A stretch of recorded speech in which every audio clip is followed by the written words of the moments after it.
Pasok nga sa loob.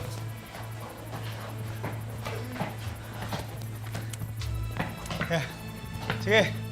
Lahat yan sa oblo. Kaya, pasok kayo sa loob. Tulungan ninyo yung mga nasugatan.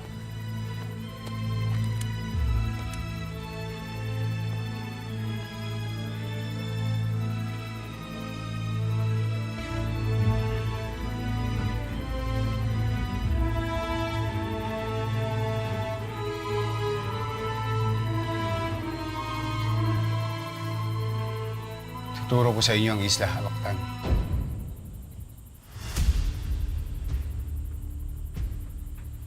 Pero ulitin ko, malakas ang puwersa nila. Kaya hindi tayo pwede magpadalos-dalos. Hindi akong tatakot sa kanila, Tiago.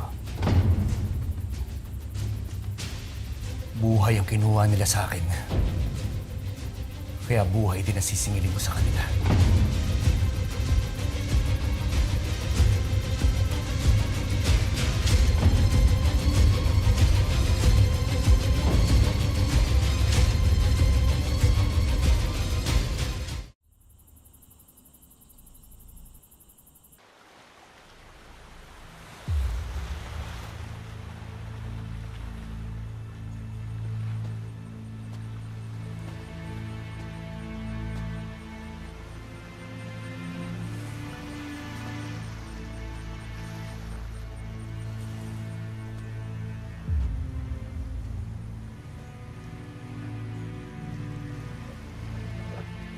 Buo ang loob ko na tapusin ang laban namin ni Edgardo. Gusto mo pa rin ba sumama, Havana? Alam kong hindi ko mapapalaki na maayos ang anak ko sa mundo kung saan nabubuhay si Edgardo. Pero kung ito ang huling bagay na gagawin ko para pabagsakin ng Golden Scorpion, kailangan ko magpaalam sa anak ko.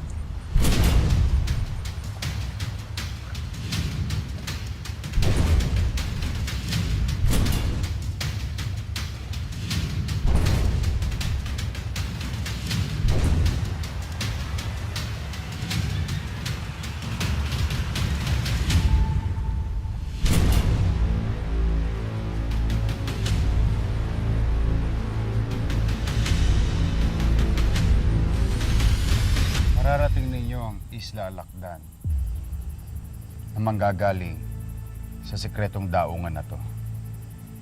Eh yun kung hindi kayo mamamatay sa pantalang-palang.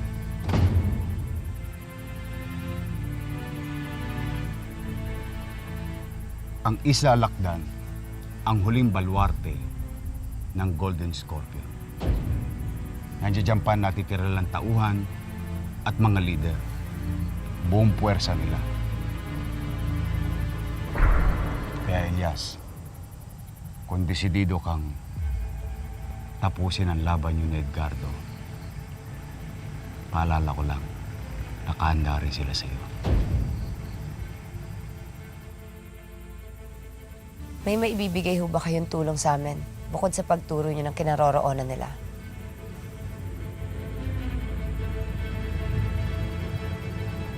Lando.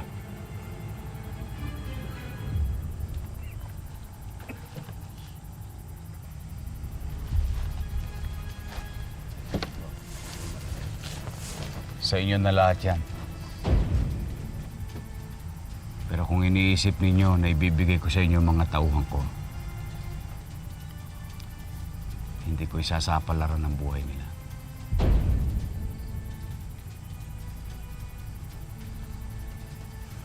Naintindihan ko, Tiago. Pero hindi ba't sinabi mo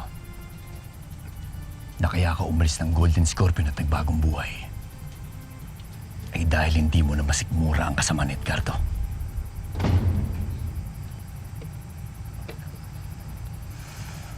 Tiagong Dulas, hindi mo ba gugustuhin kung sakaling mawala sa mundong to ang isang katulad niya?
Para kay Tyson. Para kay Tyson.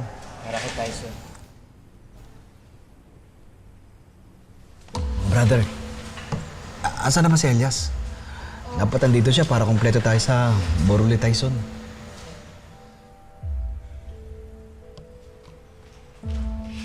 Si Aling Alma, tara! Si Aling Alma, tara na! Kaya nga tara na! Ay, Aling Alma. Saan kayo pupunta? Hindi, ina-stop po Iniiwasan niyo ba ako? Hindi po ako wala akong kape. Alam kong alam niyo kung nasan si Elias. Pinuntahan ba ni Elias si Edgardo dahil sa nangyari sa palangga? Parang awa niyo na, sabihin niyo na sa akin. Ay, Alma. Tatanong niyo rin po ba sila kung nasan si Elias? Oo. Ano? Alam niyo ba kung nasan siya? Kaibigan din naman ako. Oo, bakit hindi niyo pagsalitain si Kim Arthur? Ano? Bakit? Ano ba problema niyo? Kim Arthur, nasan nga si Elias? Ah, si Elias! Eh, nakabalik na. Nandun na sa relocation site. Ang sa relocation. Salamat po na Sige. maalis na po.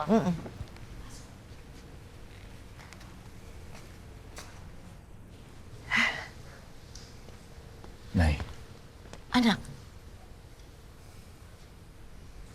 alam ko na kung nasa si Edgardo. Nasa isla, alakdan siya. Haharapin ko siya.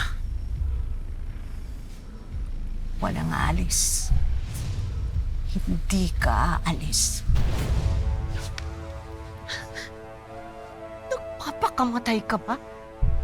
Sa ginagawa mo yan, para mo na rin akong pinapatay. Nay, ginagawa ko ito para sa lahat ng taong pinatay nila. Hindi mo pwedeng tumigil ka na. Marami nang nawala.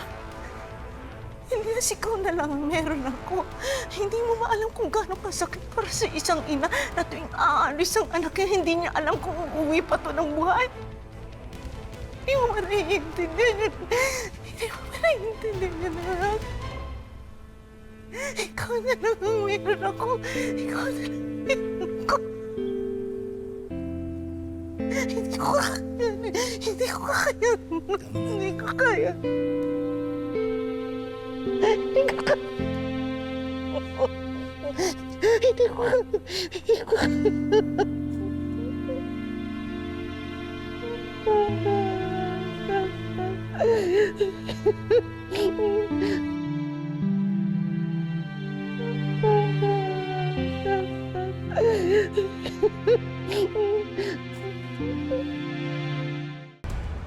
Panginoon, bigyan mo po ng kaliwanagan ng isip ang anak ko si Elias. Huwag niyo pong hayaang dalhin niya ang sarili niya sa anumang kapahamakan. Aling Alma, tingnan niyo po yung balita, Sa loob ng ilang araw, kaliwat kanan ang naging trahedya sa ating bansa.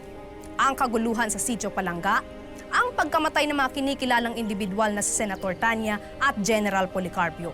Lahat ng krimeng ito, ayon na rin sa ating Pangulo, ay hinihinalang isa lang ang nasa likod. Isang malaking sindikato. Nakapanayam ko na ang pamilya ng mga biktima sa tinagurian ngayong Palangga Massacre. Tapat to akong nagsisilbi sa barangay ko. Ang tahimik ng lugar namin. Ngayon naging impyerno. Tiyang napakabait kong anak. Pinatay ng demonyo. Hindi ko kailanman matatanggap ang nangyari sa anak ko. Handa akong mamatay at mamatay. Black Rider, minsan mo na kaming niligtas. Pero nasan ka no? Isa-isa kaming inubos sa palangga. Nasaan ka? Nasaan ka, Black Rider?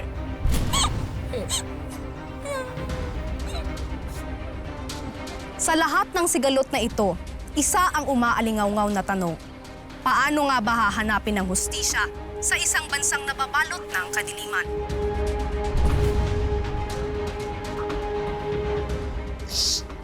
Panginoon, tulungan niyo po akong intindihin kung anong makakabuti para sa nakakarami.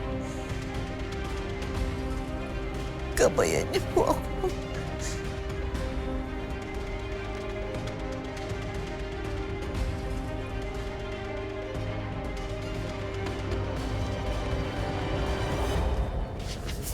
Dahan-dahan. Ay, Sen. Sige, Brad. Elias, anong plano mo? Hanggang ngayon, hindi pa rin ako kinakausap nanay. Hindi ako pupunta ng Isla Lakdan hanggat wala akong basbas sa nanay ko. Naintindihan ko si Aling Alma. Nanay din ako. At ikaw, magulang ka din. Wala namang mabuting magulang na maghahangad ng masama para sa kanyang anak. Sinimulan ko tong laban na to para sa pamilya ko. Pero ngayon kailangan ko nang tapusin to para sa lahat ng taong na biktima at mabibiktima pa ng kasamaan ni Edgardo. Hindi ko alam kung makakatulong o mas makakagulo sa isip mo. Pero Elias, naiintindihan kita.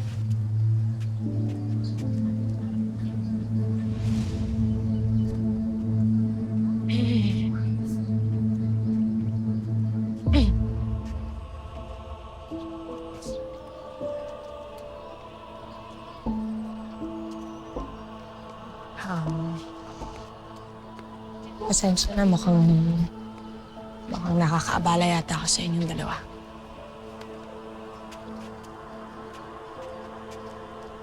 Elias, pinapaanap ka sa akin ni Aling Alma. May pupuntahan daw kayo.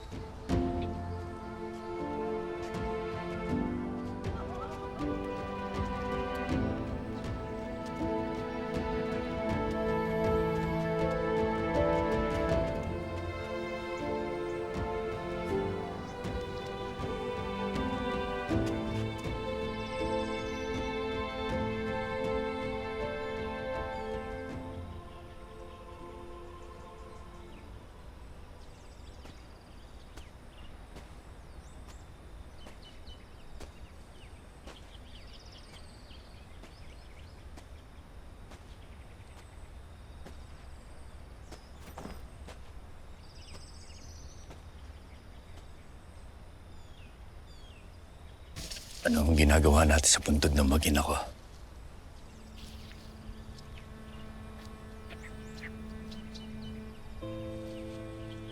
Anak, alam mo ba kung anong pinakakinatatakutan ko sa lahat? Ang idagdag ang pangalan mo sa mga lapidang yan.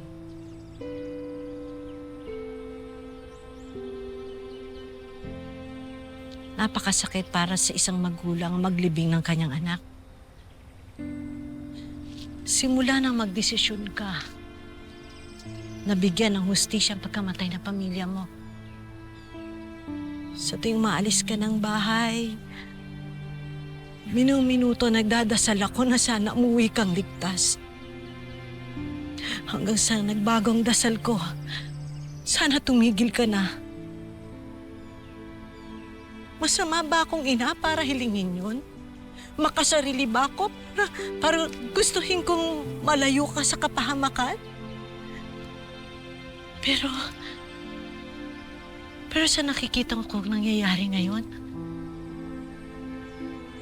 kahit sa puso ko, hindi ko kayang ipagdamot ka. Hindi na lang kita anak ngayon. Ikaw na lang talaga natitirang pag-asa para matigil ang lahat ng kasamaang ito.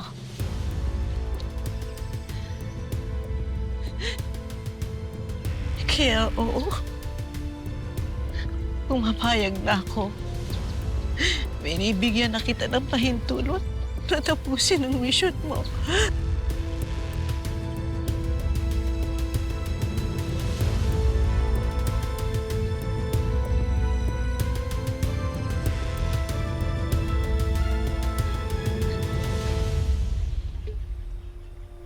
Patawad. Patawad po, Nay.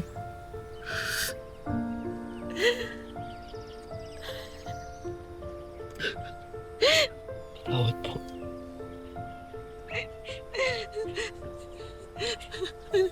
Anak, pangako mo, uuwi kang ligtas, ha? Uuwi kang ligtas sa akin, magsasama pa tayo. Pangako, Nay. Pangako. ako. Ako. Lahat ho, gagawin ko para makauwi ako sa inyo ng buhay. Pangako. Maraming salamat, Nay.